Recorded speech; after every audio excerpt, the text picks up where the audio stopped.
11장입니다. 11장은 드디어 임박한 출애굽을 위해서 이스라엘 백성들을 준비시키는 하나님의 말씀입니다. 그리고 그렇게 출애굽을 준비하는 히브리 민족 이스라엘 백성들을 향한 애굽 사람들의 반응은 어떨런지도 미리 들려주시는 말씀이죠. 네, 이제 이스라엘은 곧 애굽을 나가게 될 겁니다. 무려 4세대 430년 만에 애굽을 나가게 될 겁니다. 그리고 그렇게 드디어 애굽을 나가게 하기 위해서 마지막으로 하나님이 애굽에 내리시는 재앙 하나, 또 다른 재앙, 10번째 재앙을 통해서 애굽은 바로는 모세 앞에, 또 모세의 하나님 앞에 완전히 무릎을 꿇게 될 겁니다. 오늘 본문은 그 재앙이 무엇인지도 살짝 알려줍니다. 오늘도 이 본문의 말씀을 통해서 또다시 우리에게 말씀하시고 또 깨닫게 하시는 성령 하나님의 은혜가 죄전에 모여서 간절함으로 또 사모함으로 말씀을 듣는 우리 모두에게 임하는 그런 복된 시간이기를 간절히 소원합니다. 1절 말씀입니다. 같이 읽죠. 시작. 여호와께서 모세에게 이르시기를 내가 이제 한 가지 재앙을 바로와 애굽에 내린 후에야 그가 너희를 여기서 내보내리라. 그가 너희를 내보낼 때에는 여기서 반드시 다 쫓아내리니. 한 가지 재앙을, 우리가 알고 있는 마지막 10번째 재앙, 장자 죽음의 재앙입니다. 이 재앙을 마지막으로 애굽은, 그리고 바로는 이스라엘을 내보내게 될 겁니다. 아니, 본문은 내보내는 것이 아니라 쫓아내리니 이렇게 표현하고 있죠. 쫓아내리니. 이스라엘을 내보내지 않고서는 견딜 수 없는 상황을 맞이하게 될 거라는 겁니다. 그냥 내보내는 정도가 아니라 제발 서둘러서 하루라도 빨리, 아니 단 1분 1초라도 애굽에 머물르지 말고 제발 서둘러서 애굽을 떠나달라는, 나가달라는 그런 일이 있을 거라는 겁니다. 그런 일이 있을 거라고 하나님께서 모세에게 일러주시는 말씀이죠. 그런데 생각해 보십시오. 이미 9번의 재앙을 경험한 모세입니다. 이미 9번의 여호와와 바로의 신들과의 대결을 경험한 그런 모세이고 바로입니다. 그런데 생각해 보십시오. 그럼에도 불구하고 그 9번의 재앙에도 불구하고 끄떡없는, 도무지 흔들리지 않는 그런 바로였습니다. 그런 바로를 보면서 모세의 마음이 어땠을까 한번 상상해 봅니다. 이 정도 재앙이면 바로가 항복할 만도 한데 바로는 전혀 그럴 생각이 없습니다. 무슨 침대 선전처럼 전혀 움직임이 없습니다. 꿈쩍도 하지 않습니다. 그렇게 하루하루 시간이 흘러갑니다. 그러는 사이에 히브리인들을 향한 애굽의 바로의 탄압은 그 정도가 더 심해졌을 겁니다. 또한 모세를 향한 동족 이스라엘의 불평과 불만 역시 도가 넘어서고 있었을 겁니다. 당연했을 겁니다. 애굽의 탄압이 심해지면 심해질수록 모세와 아론을 향한 동족 이스라엘의 불평과 비난은 더 거세졌을 겁니다. 그 상황 속에서 모세는 분명 불안하고 초조했을 겁니다. 조바심으로 아마 마음이 타들어갔을 겁니다. 무언가 일이 잘못돼도 크게 잘못되는 것 같다라는 생각이 당연히 모세에게 들었겠죠. 그런 모세를 향해서 하나님이 이런 오늘 본문의 말씀을 들려주고 있는 겁니다. 그가 너희를 내보내리니. 반드시 바로가 너희를 내보내줄 거야. 쫓아내듯이 너희를 보내줄 거야 라고 말씀하십니다. 다시금 흔들리는 모세를 확신 주시는 그런 하나님이십니다. 해서 모세는 이 말씀을 통해서 다시 한번 확신을 하게 되었을 겁니다. 비록 더디지만 반드시 이루시는 하나님이심을 이 말씀을 통해서 다시 한번 깨닫게 되었을 겁니다. 예화 하나를 말씀드립니다. 사실 설교 중에 예화를 잘 말씀 안 드리는데 오늘 하나 드리려고 합니다. 제2차 세계대전 때입니다. 유대인들이 수용된 아슈비츠에 젊은 또 유능한 한 유대인 의사가 수용되어 있었습니다. 그는 매일 아침마다 가스실, 실험실로 떠나는 동족 유대인들의 죽음의 행렬을 목격합니다. 그리고 생각하죠. 저 행렬 속에 곧 나도 함께하게 되리라. 자신도 곧 가스실에서 죽게 될 것을 그는 짐작하게 되어집니다. 그러나 어느 날 강제 노동의 시간에 흙 속에서 자그마한 깨진 유리 조각 하나를 발견하고 그것을 몰래 숨겨서 자신의 수용소 방으로 돌아오게 됩니다. 그리고 그날부터 언제 죽을지도 모르는 그 상황 속에서 매일 아침 저녁으로 그 깨어진 유리 조각으로 자신의 면도를, 얼굴을 다듬기 시작합니다. 아침 저녁으로 면도를 하게 됩니다. 그리고 저녁이면 다음날 아침에 수용소 떠나서 가스실, 실험실로 갈 사람들을 정하러 돌아옵니다. 대상자를 정합니다. 한 사람 한 사람 너 나와 하면서 가스실과 실험실로 보낼 사람들을 대상자를 정합니다. 그런데 잘 면도된 이 의사의 얼굴을 보고는 그냥 지나치곤 합니다. 아마도 반듯한 그의 얼굴을 보면서 아직은 쓸모있는 인간이라는 그런 느낌을 받았던 것 같습니다. 그렇게 하루하루 지나면서 결국 독일이 패망할 날까지 이 외과 의사는 살아남게 되죠. 그리고 살아서 그 수용소를 나올 때 이 의사가 가지고 나온 것 하나는 바로 그 깨어진 작은 유리 조각 하나였다고 합니다.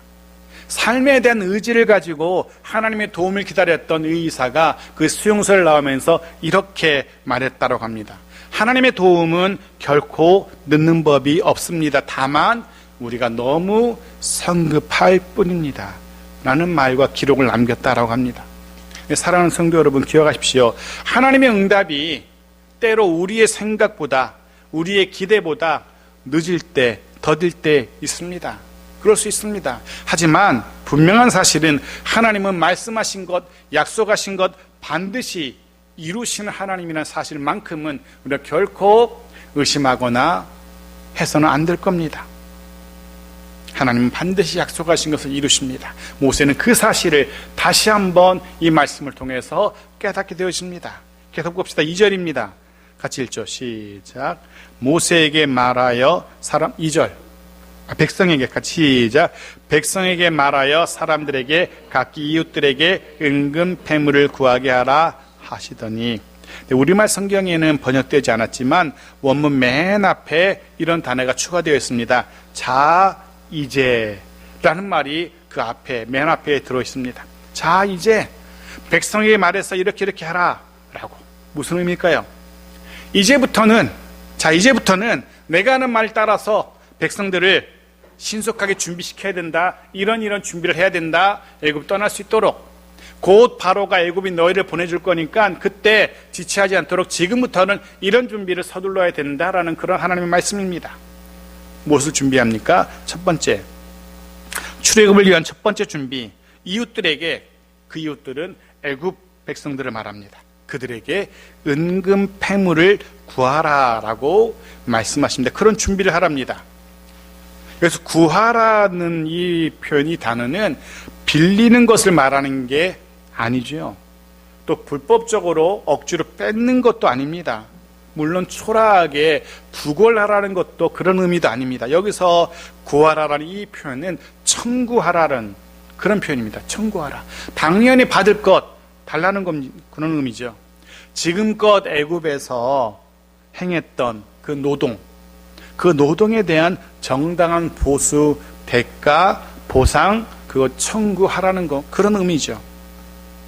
은금패물 받아서 나오게 될 겁니다. 물론 이 역시도 반드시 이루시는 하나님께서 이미 말씀하셨던, 약속하셨던 그 말씀의 성취입니다. 3장 21절을 보죠. 같이 읽겠습니다. 시작. 내가 애굽 사람으로 이 백성에게 은혜를 입히게 할지라 너희가 나갈 때에 빈손으로 가지 아니하리니. 빈손으로 가지 아니하리니. 이미 모세를 그 광야에서 부르실 때에 하나님께서 모세에게 하셨던 약속입니다. 그 약속대로 은금 패물을 받아서 나가게 될 겁니다. 그리고 그보다 더 오래전에 하나님은 그 옛날 아브라함에게도 약속하셨던 그 말씀의 성취이기도 합니다.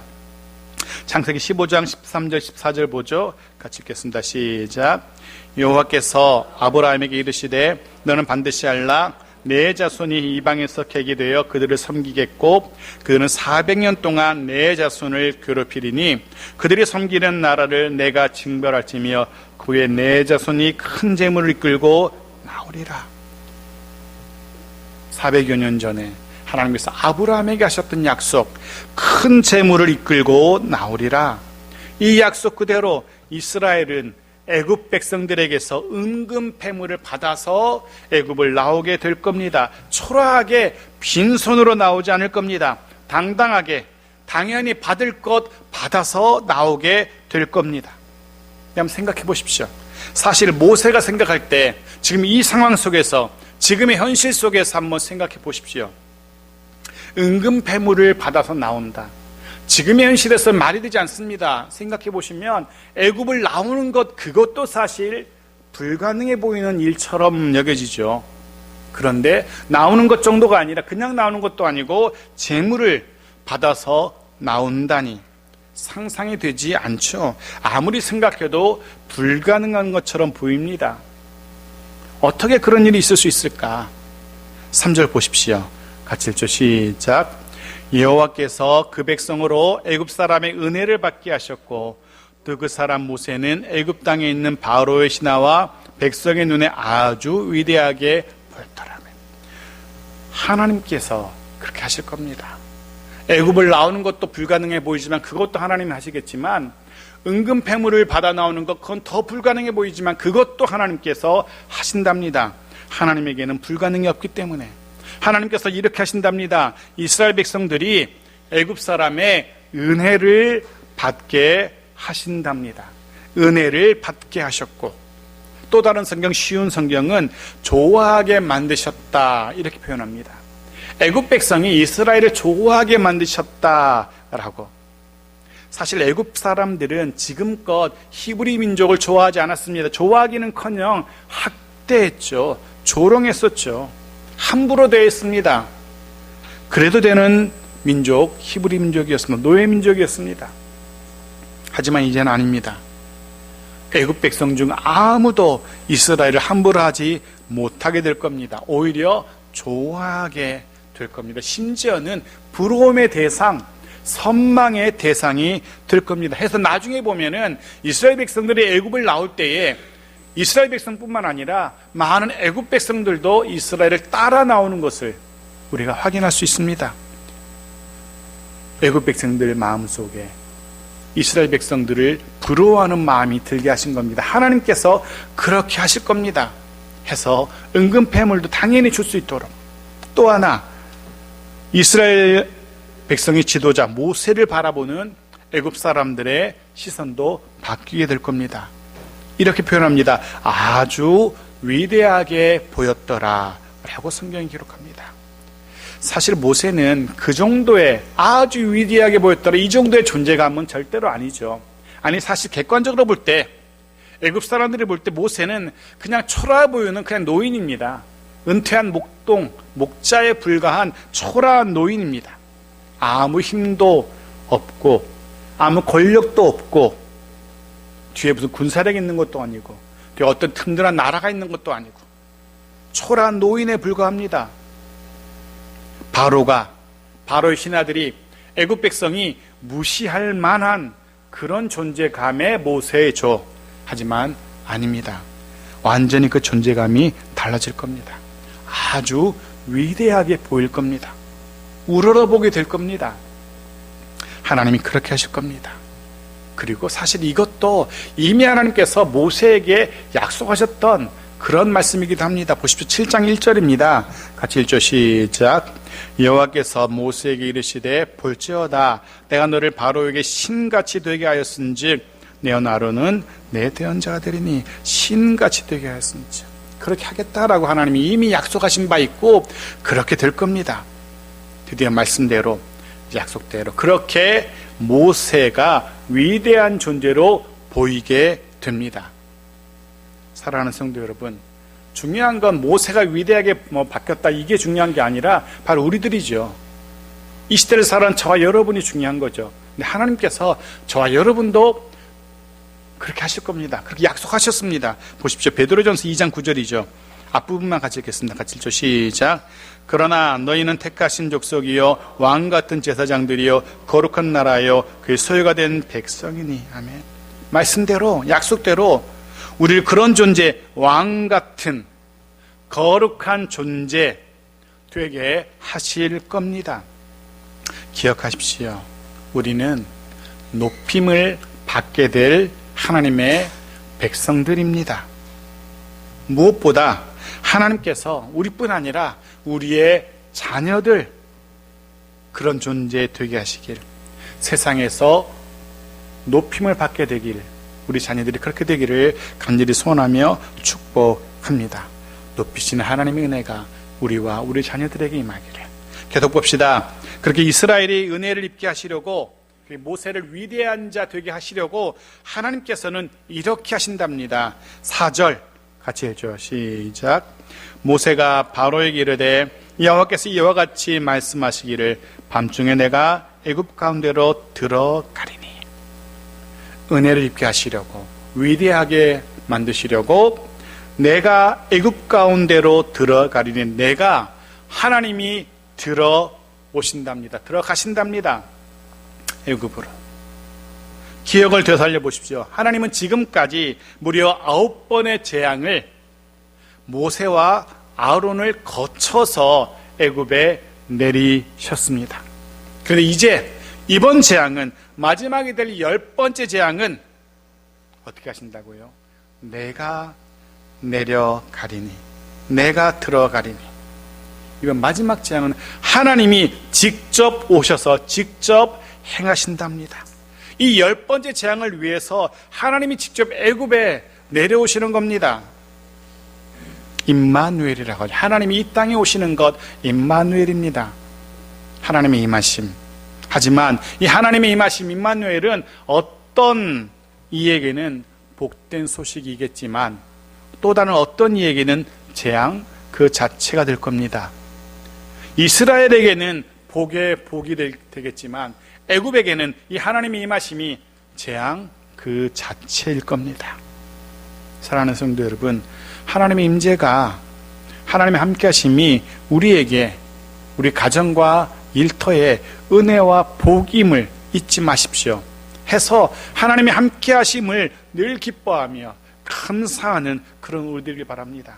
번거롭고 귀찮고, 하나님 왜 이렇게 따라다니세요? 왜 이렇게 번거롭게 귀찮게, 불편하게 하십니까? 가 아니라 하나님의 임재가 기쁘고 즐겁고 감사할 수 있는 그런 우리 되길 바랍니다. 내 친히 애굽에 내려오신 하나님, 직접 애굽 가운데로 들어오신 하나님, 그 하나님 내리시는 재앙은 지금까지 재앙과는 완전히 차원이 다른 재앙이 될 겁니다. 어떤 재앙입니까? 보십시오. 5절과 6절입니다. 같이 읽죠. 시작. 애굽 땅에 있는 모든 처음 난 것은 왕위에 앉아있는 바로의 장자로부터 맷돌 뒤에 있는 몸종의 장자와 모든 가축의 처음 난 것까지 죽으리니 온 땅에 전무후무한 큰 부르짖음이 있으리라. 모든 처음 난 것의 죽음입니다. 하나님이 애굽에 내려오셔서 행하시는 재앙은 모든 처음 난 것의 죽음, 장자의 죽음입니다. 이 장자의 죽음은 신분의 높고 낮음 가리지 않습니다.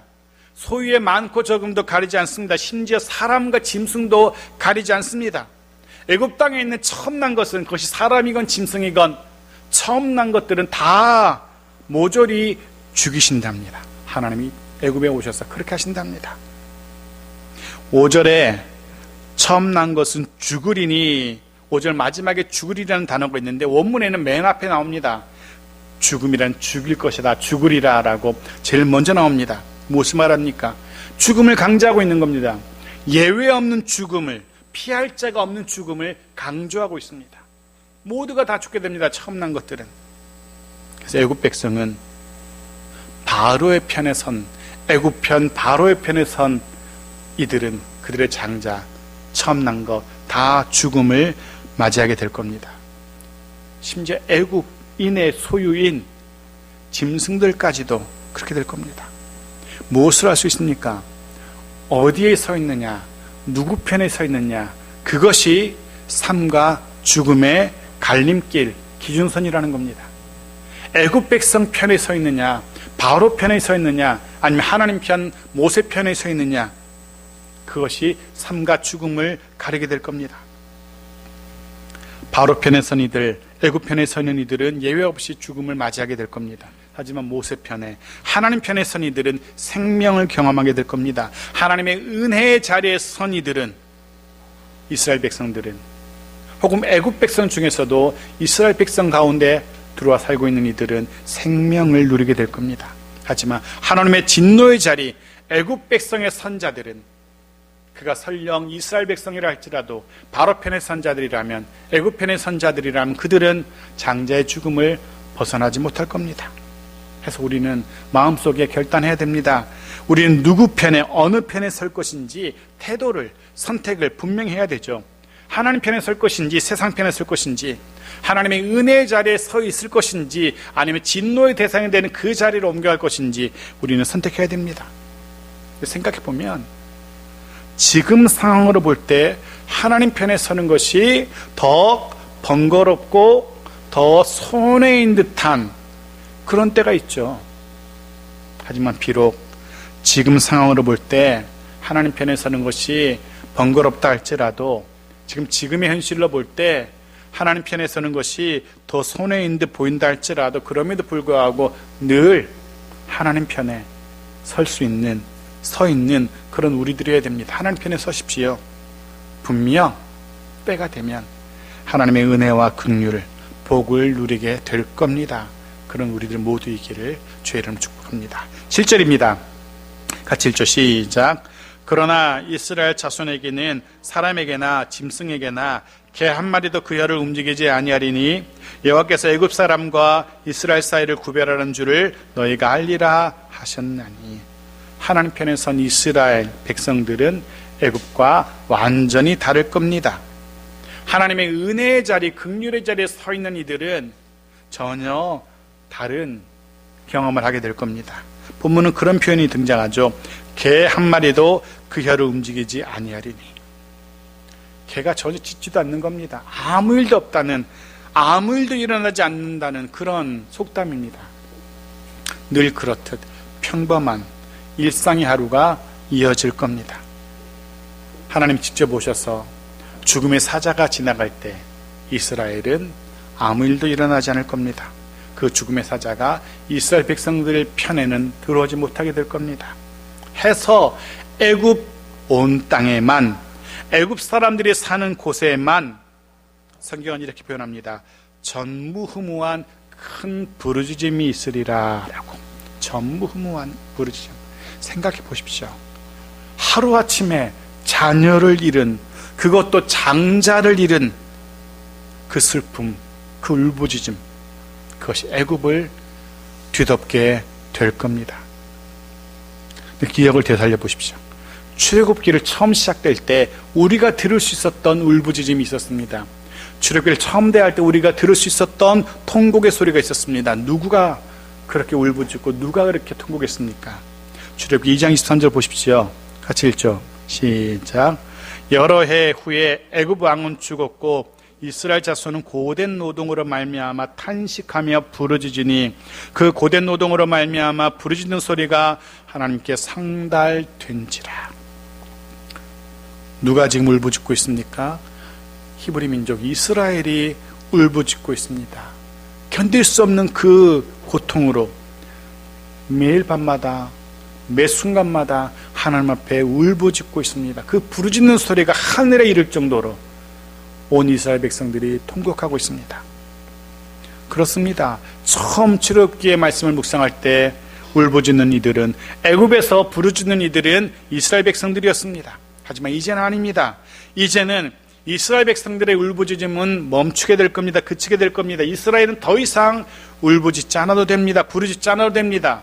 반면 이제는 애굽 백성이 울부짖게 될 겁니다. 완전히 상황이 역전되는 거죠. 이사야 65장 14절 말씀 보십시오. 같이 읽죠. 시작.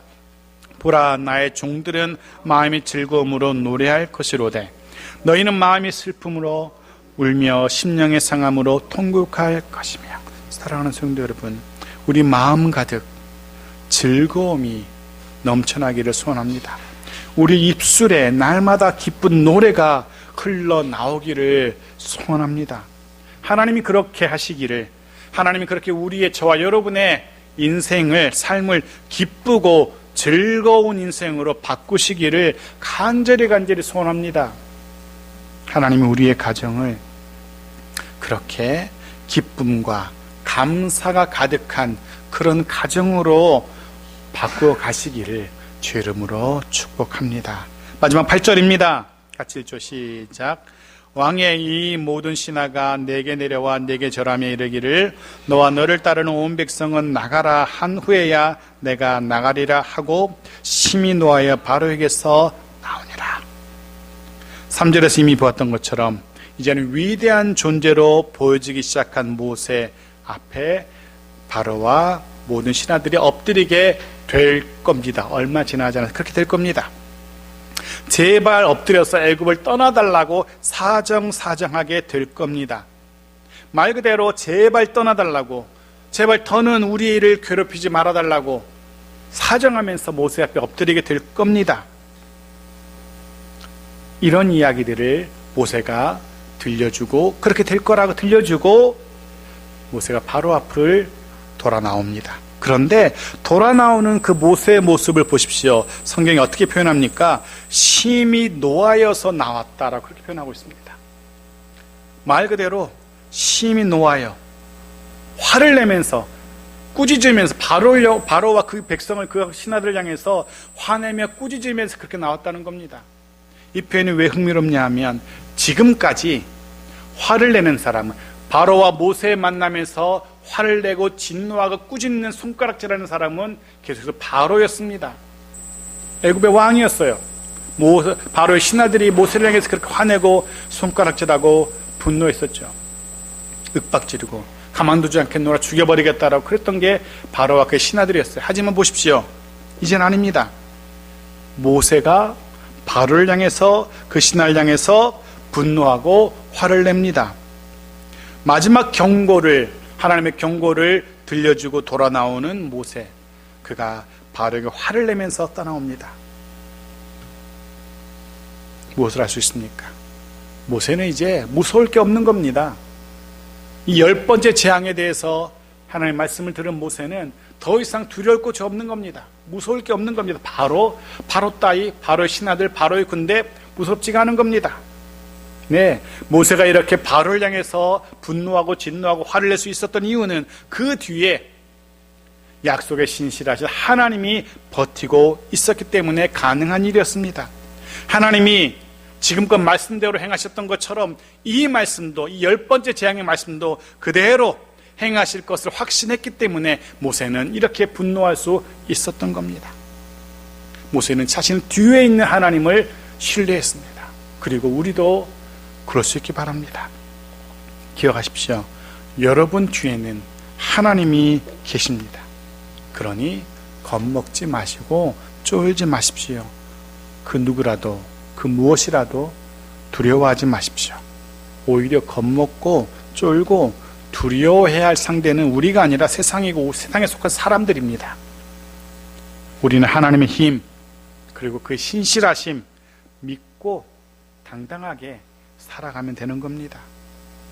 또 한 주간 이 하나님을, 내 뒤에 계시는 약속의 신실하신 하나님을 신뢰하며 당당하게 이 땅을 살아가는, 하나님의 은혜와 복을 누리며 살아가는 저와 여러분의 또 한 주간의 삶이기를 주의 이름으로 축복합니다.